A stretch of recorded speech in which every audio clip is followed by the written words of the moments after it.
روایت میں آتا ہے بوڑھا آدمی بڑھاپے میں، صحت میں، جوانی میں بہت بڑھیا اعمال کیا کرتا تھا، تہجد میں اٹھا کرتا تھا، نوافل لمبے لمبے ہوا کرتے تھے، اور بھی نیکیوں کے کاموں میں بہت آگے ہوا کرتا تھا۔ بڑھاپا آ گیا، فرائض واجبات کر رہا ہے، لیکن اب صحت اجازت نہیں دیتی اتنا طویل قیام کر سکے، نیکیوں میں اتنی جسے کہیں کہ قوت اور طاقت دکھا سکے، اب صحت اجازت نہیں دیتی۔ اللہ اپنے فرشتوں سے کہتے ہیں میرا بندہ جیسے صحت اور جوانی میں کر رہا تھا، بڑھاپے میں وہ ساری نیکیاں لکھتے چلے جاؤ،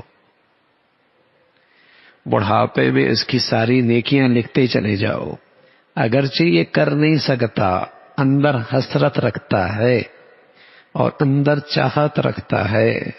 اور اندر سچا جذبہ رکھتا ہے، لکھتے جاؤ اس کے لیے۔ تو وہ نفلی عبادت تھی جو بڑھاپے اور صحت کی وجہ سے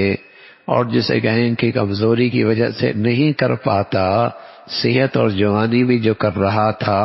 وہ بھی اللہ اپنی رحمت سے اس کا ثواب بھی دے کر۔ تو یہ بڑی خوش نصیبی کی بات ہے کہ نیکی کی توفیق ملی ہوئی ہو، پھر لمبی عمر ہے یہ بھی اچھا ہے، اور یہ بد نصیبی کی بات ہے عمر بہت لمبی ہے لیکن اعمال اچھا نہیں۔ اللہ حفاظت فرمائے، جوانی میں اور صحت میں کچھ عادتیں خراب ہو جائے نا تو بڑھاپے تک بھی وہ جان نہیں چھوڑتی، حالانکہ ان عادتوں میں اب لذت نہیں رہی، اب ان عادتوں میں مزہ نہیں، لیکن عادت سے مجبور ہوتا ہے، عادت سے مجبور ہوتا ہے بیچارہ، کیونکہ زندگی بھر ان گندگیوں میں ان عادتوں میں رہا ہے۔ تو بڑھاپے کے اندر ان چیزوں میں اب اس کے لیے لذت نہیں ہے، لیکن عادت سے مجبور ہے، عادت سے مجبور ہے۔ کسی کو صحت اور جوانی میں قرآن کا ذوق ملا تو بڑھاپے کے اندر قرآن کی توفیق ملی ہوئی ہے، اور کسی کو بدقسمتی سے ٹی وی کی اسکرین پر گندگیوں کو دیکھنے کا مزاج بنا، بڑھاپے کے اندر بھی انہی گندگیوں میں دیکھتے دیکھتے مر گیا۔ کیا بدنصیبی ہے، کیا بدنصیبی ہے۔ صحت اور جوانی میں نمازوں کا عادی نہیں بنا، بڑھاپے میں کوئی کام نہیں ہے، لیکن عادت جو نہیں ہے اس کی توفیق ہی نہیں مل رہی، دن رات فارغ ہے، نماز کی توفیق نہیں مل رہی ہوتی، قرآن کھولنے کی توفیق نہیں مل رہی ہوتی، نیکی کی توفیق نہیں مل رہی ہوتی۔ تو بس اوقات بڑھاپے میں ان چیزوں کی لذت نہیں ہے، مزہ نہیں ہے، لیکن عادت جو نہیں بنی، طبیعت ہی نہیں بنی، تو بڑھاپے کے اندر اس کی توفیق ہی نہیں ہوتی۔ اور سچی بات ہے، بیماری اور بڑھاپا اگر نیکیوں سے خالی ہو نا زندگی، بڑا خوفناک ہوتا ہے،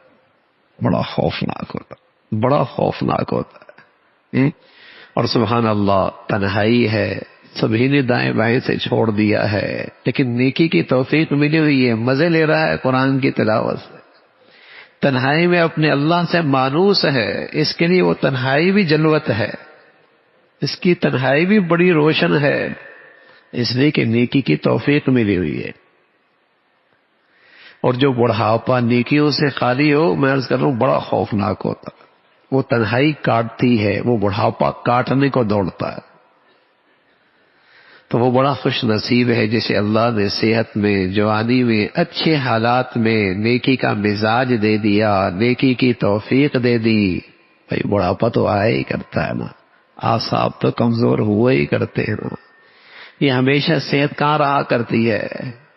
لیکن وہ بڑا خوش نصیب ہے جس کا مزاج عبادت کا بن گیا، اور پھر عمر کے ساتھ ساتھ اس کی عبادت کا سلسلہ بھی چل رہا ہے، یہ بڑا خوش نصیب ہے۔